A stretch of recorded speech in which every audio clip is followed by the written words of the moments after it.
Hello students, आज हम पढ़ेंगे vector form of Coulomb's law और उसके लिमिटेशन। इससे पहले के लेक्चर में हमने देखा था Coulomb's law in scalar form, या जिसका सिर्फ मैग्नीट्यूड हमने देखा था। एज पर कूलम्ब्स लॉ हमने देखा था कि दो पॉइंट चार्जेस के बीच का जो इलेक्ट्रोस्टैटिक फोर्स होता है, मान लो ये चार्ज Q1 है और यहाँ चार्ज Q2 है। ये चार्जेस यदि लाइक चार्जेस है, मान लो दोनों चार्जेस ये पॉजिटिव है, ये पॉजिटिव है, ये पॉजिटिव है, तो उनके बीच का जो फोर्स होगा वो फोर्स होगा रिपल्सिव फोर्स। रिपल्सिव फोर्स का मतलब ये कि चार्ज Q1 ये इसको पुश करेगा और चार्ज Q2 ये इसको रिपेल करेगा। ये दोनों चार्जेस एक दूसरे को रिपेल करेंगे और उसके बीच का जो डिस्टेंस है वो R, जो हमने कल देखा था। ये चार्जेस मान लो ऑपोजिट है, मतलब Q1 चार्ज पॉजिटिव है और Q2 चार्ज ये नेगेटिव है, तो ये दो ऑपोजिट फोर्सेस एक दूसरे को अट्रैक्ट करेंगे। मतलब Q1 will attract Q2 और likewise Q2 will attract Q1, और उनके दोनों का जो बीच का जो डिस्टेंस है वो हमने R, यह हमने इसके पहले के लेक्चर में देखा था। इसके कारण होगा ये कि क्योंकि दोनों चार्जेस एक दूसरे पे ऐड कर रहे हैं, तो ये जो फोर्स है यहाँ का, ये फोर्स और ये फोर्स ये सेम होगा। ये हमने कल देखा था, लेकिन उसका सिर्फ मैग्नीट्यूड सेम होगा, क्योंकि दोनों जो फोर्सेस है Q1 ऐड कर रहा है Q2 पे और Q2 ऐड कर रहा है Q1 पे। इस कारण होगा क्या कि कल के जो लेक्चर में मैंने यहाँ पे F दिखाया था और यहाँ भी F दिखाया था, ओके, और मैंने ये कहा था कि दोनों फोर्सेस ये सेम मैग्नीट्यूड के होंगे। और हमने ये भी देखा था कि उसका जो इक्वेशन बना था फोर्स का, that was F is directly proportional to product of Q1 and Q2, and F is inversely proportional to square of the distance between these 2 point charges. इसका मतलब ये हुआ कि यदि पॉइंट चार्जेस दूर हो, उसके बीच का डिस्टेंस ज्यादा हो, तो आपका फोर्स ये कम होगा। लेकिन यहां पे मैं और एक बात बता दूं कि फोर्स ये एक वेक्टर क्वांटिटी है, और वेक्टर क्वांटिटी जब हम बात करते हैं तो उसमें आपका डायरेक्शन मैटर करता है और मैग्नीट्यूड। यदि जिन स्टूडेंट को नहीं पता होगा कि what is difference between the scalar quantity and vector quantity, तो मैं आपको यहां बता दूं, स्केलर क्वांटिटी ये वो क्वांटिटी है, फिजिकल क्वांटिटी है, जिसमें डायरेक्शन की जरूरत नहीं पड़ती है, यानी जिसके कैलकुलेशन में हमें डायरेक्शन की जरूरत नहीं पड़ती है। मान लो टेम्परेचर है, मान लो आज का टेम्परेचर मॉर्निंग का था 24 डिग्री सेल्सियस और दोपहर का था मान लो कि 30 डिग्री सेल्सियस। तो इसका जो डिफरेंस है जो टेम्परेचर का, यह हम डायरेक्टली निकाल सकेंगे कि भाई 30 डिग्री माइनस 24 डिग्री यानी 6 डिग्री का डिफरेंस, क्योंकि इसमें डायरेक्शन की जरूरत नहीं पड़ती है टेम्परेचर में। इसी प्रकार यदि हम मास की बात करते हैं, मास का यूनिट है आपका केजी, तो आप केजी, एक केजी में दूसरा केजी आप ऐड कर सकते हो या सब्ट्रैक्ट कर सकते हो, क्योंकि किलोग्राम ये भी कौन सी क्वांटिटी है, स्केलर क्वांटिटी है। लेकिन फोर्स ये वेक्टर क्वांटिटी है। Force F equal to ma, A आपका एक्सेलरेशन, आपका वेक्टर क्वांटिटी, तो फोर्स आपका वेक्टर क्वांटिटी।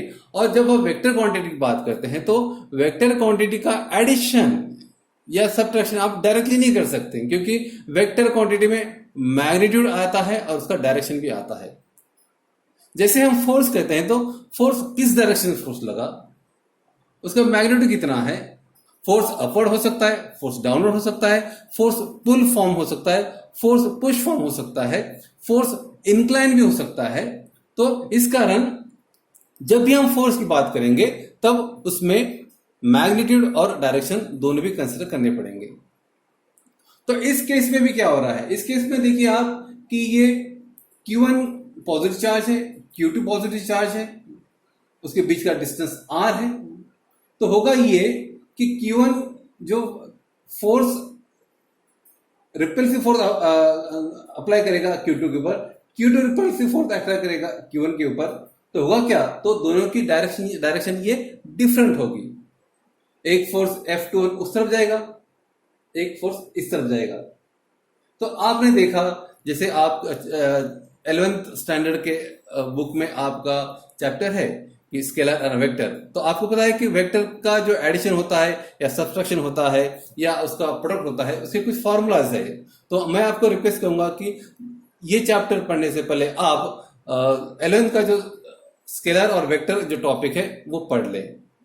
तो यहां आप देखेंगे कि फोर्स ऑन चार्ज 1, ये F12 का मतलब क्या है, force on charge 1 because of charge 2, हम डिनोट करेंगे वेक्टर F12 से, और फोर्स ऑन, जैसे आप ये पढ़ना है F21, तो force on charge 2 because of charge 1, ये इस डायरेक्शन में होगा। तो होगा क्या, कुछ कल जो हमने वीडियो में बताया था कि दोनों फोर्स सेम होंगे, ठीक है, मैग्नीट्यूड सेम होगा, लेकिन उसका डायरेक्शन डिफरेंट होने के कारण हमें लिखना पड़ेगा कि वेक्टर F21 का इसे कैसे पढ़ेंगे हम, वेक्टर F21 का मतलब है कि force on charge 2 because of charge 1 is equal to 1/4 pi epsilon naught. हमने यहाँ एप्सिलॉन नॉट इसलिए कंसिडर किया क्योंकि यहाँ पे हम वैक्यूम कंसिडर कर रहे हैं। यदि इसके जगह पे कोई मीडियम होता तो हम इसे एप्सिलॉन कंसिडर करते थे। तो 1/4 pi epsilon not, product of charges क्या होगा कि Q1 Q2 upon r square ये डिस्टेंस है, और ये आपका डायरेक्शन ऑफ R21, क्योंकि ये 1 से निकल रहा है और 2 से जा रहा है, इसलिए डायरेक्शन R21। ओके, तो ये अब जैसे हमने यहां पे इसका वेक्टर लिखा फोर्स का, ओके, यहां पे इसका डायरेक्शन ऑफ R21 लिखा, तो ये क्या हो गया, ये हो गया आपका vector form of Coulomb's law. ये क्या होगा, आपका वेक्टर फॉर्म में होगा, यानी ये जो इलेक्ट्रोस्टैटिक फोर्स है ये अब ये वेक्टर फॉर्म में हो गया, यह वेक्टर फॉर्म में हो गया। लेकिन आपको पता है कि ये जो यूनिट वेक्टर है R21, ये यूनिट वेक्टर R21 हम कैसे लिखते हैं, हम लिख सकते हैं इसको कि vector R21 upon magnitude of R। मैं फिर से बताऊं आपको, ये यूनिट वेक्टर का जो डायरेक्शन है हम ऐसे लिख सकते हैं कि वेक्टर R21, यानी वेक्टर R21 कहां से आ रहा है, ये 1 से 2 आ रहा है इसलिए, और उसका मैग्नीट्यूड। तो इसी प्रकार आप जो F12 है, ये जो फोर्स है F12, वो भी आप इस फॉर्म में लिख सकते हैं।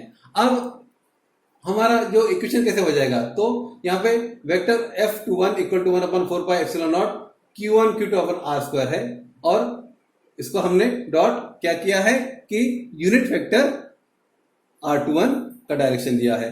लेकिन as this one equal to this one, तो हमने क्या किया कि इसके वैल्यू यहां पे पुट किया है, तो क्या बनेगा आपका 1/4 pi epsilon naught into Q1 Q2 upon R square into vector R21 upon R। ये R क्या होगा, मैग्नीट्यूड हो गया। तो ये दोनों सेम होने के कारण हम इसको क्या कर सकते हैं, मल्टीप्लाई कर सकते हैं। तो फाइनली आपको इक्वेशन क्या मिलेगा, फाइनली आपको इक्वेशन मिलेगा vector F21 equal to 1/4 pi epsilon naught into Q1 Q2 upon R cube into vector R21। तो ये हो गया आपका vector form of Coulomb's law, यानी कि ये इक्वेशन से आप वेक्टर फॉर्म में दिखा सकते हैं जिसमें आपकी डायरेक्शन आती है फोर्स की। कूलम्स लॉ के कुछ लिमिटेशंस भी है, ऐसा नहीं है कि कूलम्स लॉ आप हर कहां भी अप्लाई कर सकते हैं। जैसे आप देखेंगे कि Q1 और Q2 ये पॉइंट चार्जेस है, और हमने ये भी देखा कि ये स्टैटिक चार्जेस है, ये चार्जेस कोई सॉलिड पे बैठे हुए हैं, यानी कि वो पॉइंट चार्ज वहां पे स्टेशनरी है, तो इसीलिए इसके कुछ लिमिटेशंस है। सबसे पहला लिमिटेशन तो ये है कि the charges should be static, यानी जब हम कूलम्स लॉ कहीं अप्लाई करेंगे तो उस समय ये ख्याल में रहे कि वो चार्जेस क्या होना चाहिए, स्टैटिक होना चाहिए, वो चार्जेस डायनामिक नहीं होना चाहिए, ये चार्जेस वो मूविंग नहीं होना चाहिए। इसका दूसरा लिमिटेशन ये है कि वो चार्जेस पॉइंट चार्ज होना चाहिए। वो चार्जेस ये पॉइंट चार्ज, जैसे कि हम यहाँ पे Q1 और Q2 ये पॉइंट चार्ज कंसिडर किया है, एक छोटे चार्ज यहाँ पे हमने कंसिडर किया है, उसके लिए हम कूलम्ब्स लॉ हम अप्लाई कर सकते हैं। The distance between the charges should not be very large. हमने यहां देखा कि जैसे डिस्टेंस आपका बढ़ता है, जैसे डिस्टेंस आपका यहां पे बढ़ता है तो फोर्स घटता है, क्योंकि F is inversely proportional to R square. तो जैसे आपका डिस्टेंस बढ़ेगा तो फोर्स आपका घटेगा। तो इसलिए ये जो डिस्टेंस है, लार्ज डिस्टेंस यहां पे नहीं चलेगा। मान लो 3 किलोमीटर हो, एक चार्ज है यहां पर है, आज औरंगाबाद में, मतलब यहाँ औरंगाबाद में आज यहाँ एक चार्ज है और एक चार्ज मान लो यहां से 10 किलोमीटर पे है, तो क्या वहां हम कूलम्ब्स लॉ अप्लाई कर सकते हैं? क्या उसके बीच कोई इलेक्ट्रोस्टैटिक फोर्स लगेगा? नहीं लगेगा, क्योंकि इतने लार्ज डिस्टेंस पे आपका कूलम्ब्स लॉ एप्लीकेबल नहीं है। तो लार्ज डिस्टेंस ये इसका एक लिमिटेशन है। इसी प्रकार यदि आपका जो डिस्टेंस है ये बहुत छोटा है, आप मानेंगे कि F is inversely proportional to R square. इसका मतलब यदि मैं R कम कर दूं तो फोर्स बढ़ेगा, R को और कम करेंगे तो और फोर्स बढ़ेगा।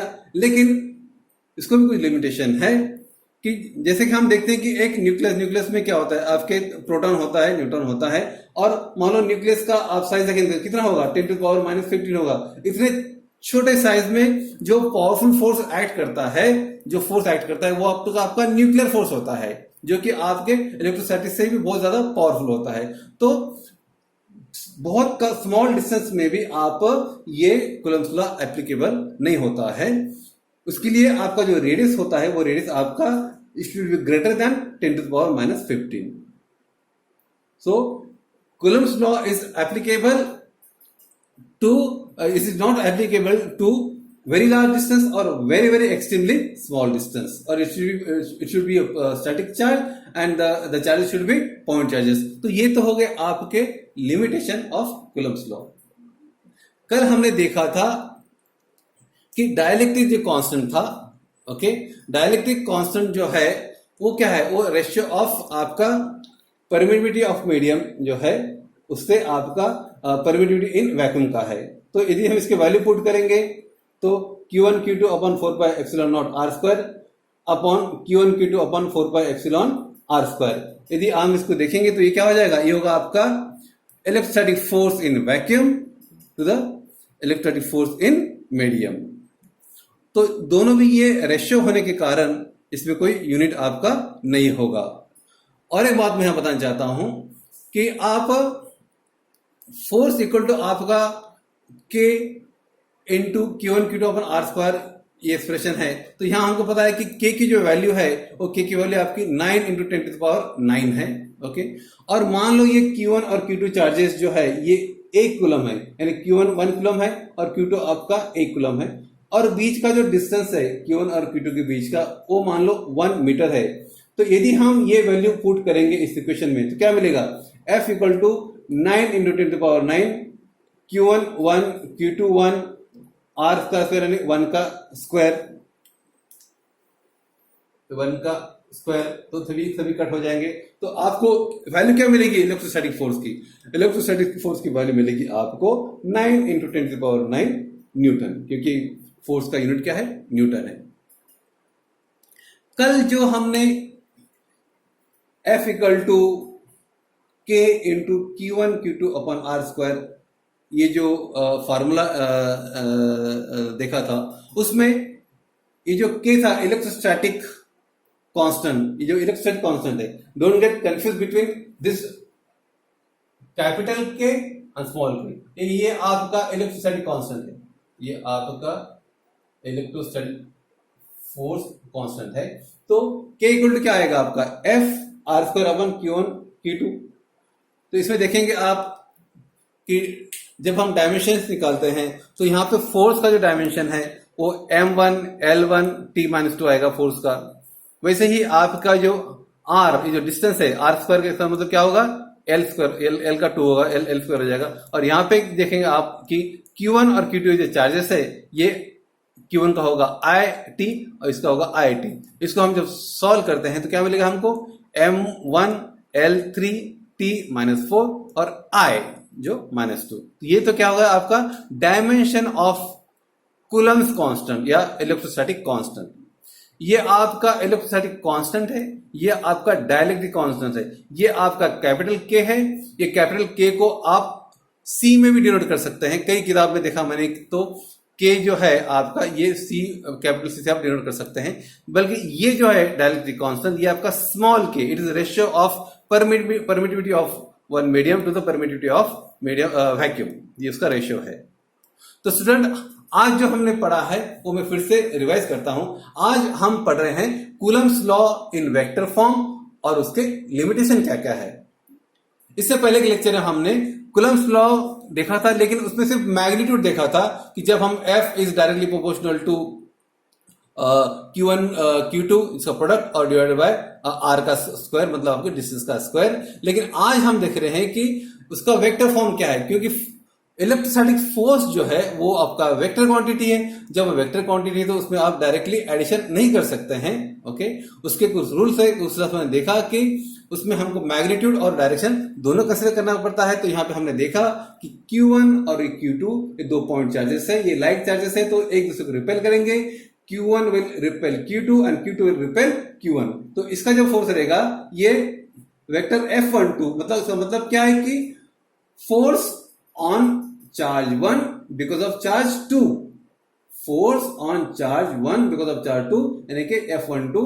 ओके, इसका जो डायरेक्शन है ये इस तरफ होगा, लेफ्ट की तरफ, और F12 का डायरेक्शन आपका राइट की तरफ होगा, इसका डिस्टेंस। और इसे जब हम वेक्टर फॉर्म में लिखेंगे तो हमें लिखना पड़ेगा 1/4πε0 Q1 Q2 upon R square, और ये डायरेक्शन ऑफ वेक्टर R21, ये डायरेक्शन दिखा रहा है। तो ये आपका यूनिट वेक्टर है। और जब हम यूनिट वेक्टर को लिखते हैं तो we can write the unit vector R21 as vector R21 okay upon its magnitude R।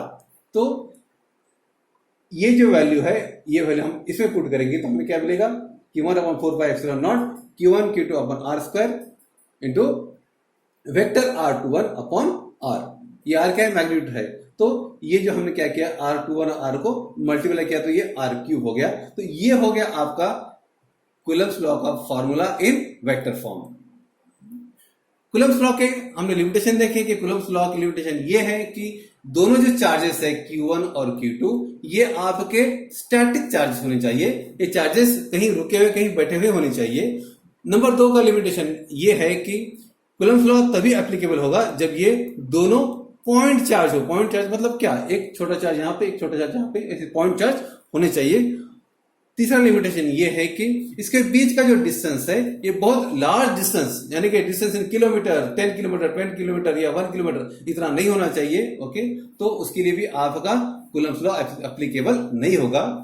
और नंबर 4 का जो लिमिटेशन हमने देखा कि ये जो डिस्टेंस है ये आपका एक्सट्रीम बहुत बहुत बहुत कम भी नहीं होना चाहिए। मतलब कि आप सोच सकते हैं कि भाई F is inversely proportional to R square, मतलब कि ये R डिस्टेंस जितना कम होगा उतना फोर्स बढ़ेगा। इसका मतलब क्या, इसे भी लिमिटेशन है। R आप घटा सकते हैं, लेकिन यदि R आपका 10⁻⁻15 से कम होगा, 10⁻⁻15 मतलब क्या, ये तो न्यूक्लियस का आपका ये हो गया। तो 10⁻⁻15 से यदि आपका R कम हो तो उसे आप इलेक्ट्रोस्टैटिक कूलम्स लॉ आप अप्लाई नहीं कर सकते हैं, क्योंकि वहां पे एक ऑलरेडी इतना पावरफुल फोर्स होता है जिसे आप कहते हैं हम न्यूक्लियर फोर्स, जिसे हम कहते हैं न्यूक्लियर फोर्स। तो वहां पर आप कूलम्स लॉ एप्लीकेबल नहीं होता है। इससे पहले के लेक्चर में मैंने डायमेंशंस ऑफ ये कूलम्स जो कांस्टेंट है वो नहीं बताया था। तो इस लेक्चर में मैं बता रहा हूं कि K इक्वल टू यानी capital K equal to F_R square upon Q1 Q2। इसमें यदि हम इसके डायमेंशन रखेंगे, फोर्स का डायमेंशन क्या है, M1 L1 T-2 है, और आपका डिस्टेंस का स्क्वायर मतलब उसका क्या होगा कि लेंथ का, ये आपका 2 हो गया, L2 हो गया, और चार्जेस Q1 का होगा IT और चार्जेस Q2 का होगा IT। तो इस चारों डायमेंशन मिला के बनेगा डायमेंशन K का, तो वो होगा M1 L3 T-2 और I-2। यहां पर हमने देखा कि फोर्स का मैग्नीट्यूड निकालने के लिए हमने क्या किया कि Q1 और Q2 चार्ज को 1 कूलम हमने कंसिडर किया और R को हमने 1 मीटर कंसिडर किया, R 1 metre and Q into 1 coulomb. तो हुआ क्या कि ये आप वैल्यू पुट करेंगे तो आपको इलेक्ट्रोस्टैटिक फोर्स की जो वैल्यू मिलेगी, फोर्स की वैल्यू मिलेगी वो 9 into 10 to the power 9। आपको पता है कि फोर्स का यूनिट ये न्यूटन होता है, तो यहां हमने न्यूटन लिखा है। डाइलेक्ट्रिक कांस्टेंट ये तो रेशियो होता है आपका एप्सिलॉन अपॉन एप्सिलॉन नॉट। तो उसमें हमने यदि हमने वैल्यू पुट किया तो हमें मिलेगा कि force in vacuum to the force in medium, ये आपको रेशियो मिलता है स्मॉल के का। ये रेशियो है, इसके कारण इसको कोई यूनिट नहीं है। तो स्टूडेंट आज के लिए इतना ही है। Thank you.